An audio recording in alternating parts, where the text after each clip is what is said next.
E atenção, Brasil, vamos voltar a falar sobre o caso Kimberly. Durante o depoimento, Rafael Fernandes confessou ter matado a ex-namorada por ciúmes. A defesa apresentou o pedido de revogação da prisão temporária, alegando riscos no sistema prisional por conta do novo coronavírus. A reportagem é de Amanda Morim e Márcio Souza.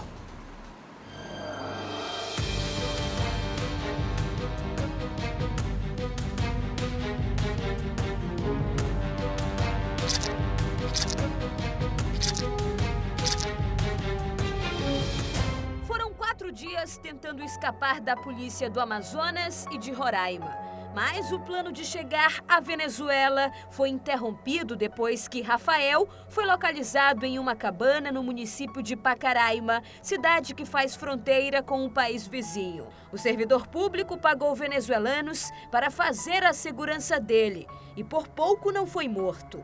Rafael foi preso e chegou à capital amazonense no fim de semana. Na Delegacia de Homicídios e Sequestros, ele confessou o crime e contou por que tirou a vida de Kimberly. No depoimento, ele narrou em riquezas de detalhes a dinâmica do crime. Disse que estava com a Miss há pelo menos 4 meses. Ela colocou um ponto final no relacionamento no dia 8 deste mês. No domingo, Dia das Mães, ele alegou que recebeu uma mensagem da vítima, convidando para correr em uma praça da cidade. Os dois não reataram, mas ela teria pedido para ele deixá-la na casa de uma amiga. Depois de algumas horas, Rafael disse que pegou a vítima novamente. Passaram na casa dela e juntos foram para o apartamento dele. Já no local, o autor teria lido mensagens de outros homens no celular da vítima. Indagou a ex sobre o fato, mas ela negou ter outra pessoa. Na sequência, ela foi ao banheiro. Rafael foi até a cozinha, pegou uma faca e a escondeu na cintura. Segundo o investigado, ao voltar para o quarto, Kimberly estava deitada na cama. Ele deitou ao lado e perguntou mais uma vez se ela havia o traído. Mas a Miss não pôde responder, porque Rafael já a surpreendeu com 2 facadas na região do pescoço. Rafael narrou à polícia que Kimberly desfaleceu e, não satisfeito, desferiu o 3º golpe na barriga da vítima. Desesperado ao ver que ela estava morta, ele levou o corpo de Kimberly até o banheiro para limpá-lo.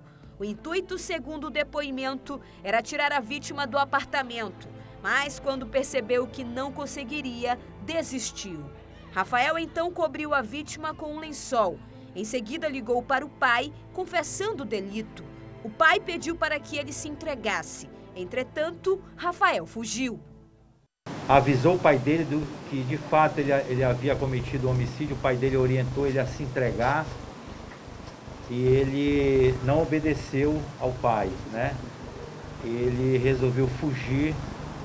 E ele se vestiu com aquelas vestimentas que vocês têm conhecimento, que ele foi filmado no elevador, pegou o carro dele e foi em direção, o intuito dele era ir em direção à Venezuela, né? Ele, segundo ele, quando chegou ali na barreira, ele passou direto, foi até muito longe, ainda na AM010, ele errou o caminho, de tão atordoado que ele estava. Ele retornou e posteriormente entrou na 174 e foi no sentido de Boa Vista, tentar chegar até a Venezuela.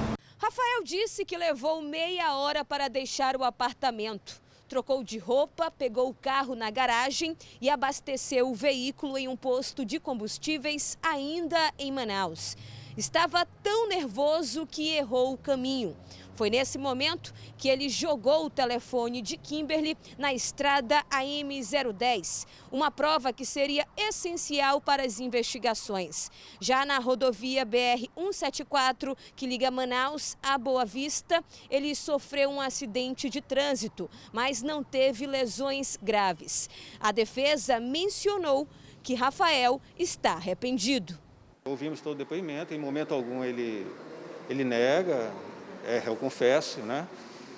A partir de agora, a gente vai se inteirar um pouco mais de todo o conteúdo dos autos e fazer o trabalho que um advogado profissional tem que fazer nesse momento, que é o trabalho da defesa. Normalmente, quando a pessoa é presa nesse tipo de situação, demora um pouquinho para ela, digamos assim, cair na real, não é? Então, a cada momento que passa, a pessoa fica um pouco mais ciente da situação, dos perigos também, é óbvio, né?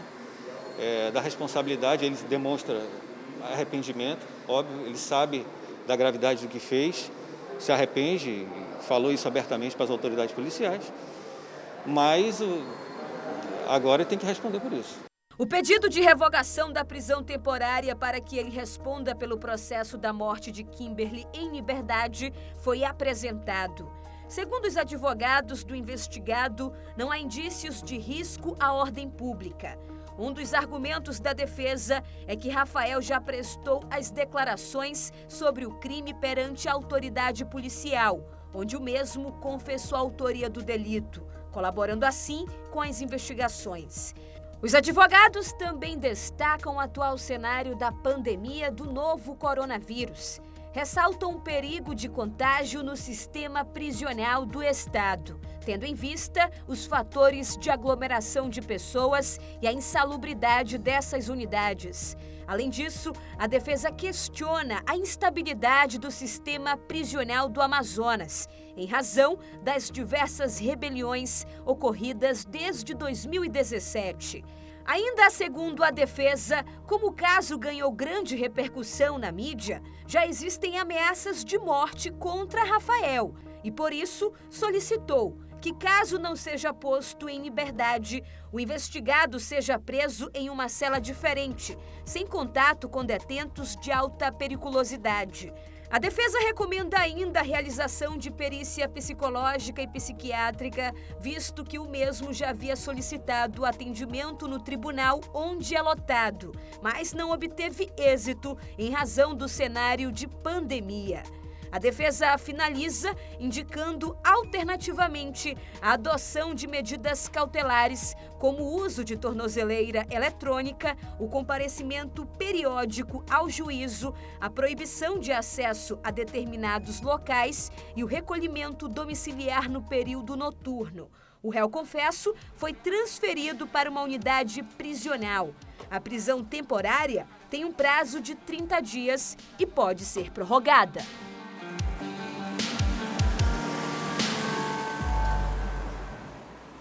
Matou, diz que se arrependeu e quer regalias, quer mordomia. Eu tô aqui que eu não sei nem o que dizer pra você de tanta vergonha disso aí. Ele tirou a vida de uma jovem de 22 anos, uma jovem que sonhava em ter um futuro aí brilhante. E ele vem com uma papagaiada dessa e diz se arrepender, Mayara Rocha. Me arrependo, ele matou. Ele tirou a vida da mulher ali. Ele não quis saber de nada, minha gente. E se mandou. E como se não bastasse, disse pro papaizinho dele, e o pai dele angustiado, triste, envergonhado, porque não deve ter sido essa educação que ele deu pro filho dele, se matou. E a mãe tá aí, ó, à torta direita pelos 4 cantos, tentando ajudar o filho ainda, que ainda existe. Para mim, um cara desse vai sofrer muito dentro da cadeia.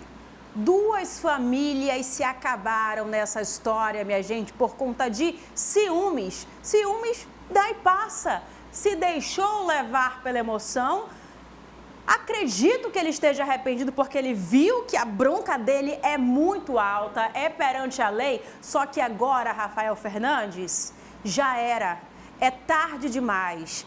Estamos falando de 2 pessoas que tinham aí, né, a vida inteira pela frente. Do Rafael, que era o orgulho da família dele. A Kimberly também era o orgulho da família dela. Um homem que já foi pobre um dia, veio aqui para o estado do Amazonas, passou no concurso público, comprou um imóvel dele, comprou um carro importado, tinha estabilidade financeira. E olha só onde ele foi parar, minha gente. Esse homem que você está vendo na imagem é o Rafael Fernandes, que se escondia ali atrás de um boné, atrás de um carro importado, atrás de status, tirando tudo isso. Tá aí ele.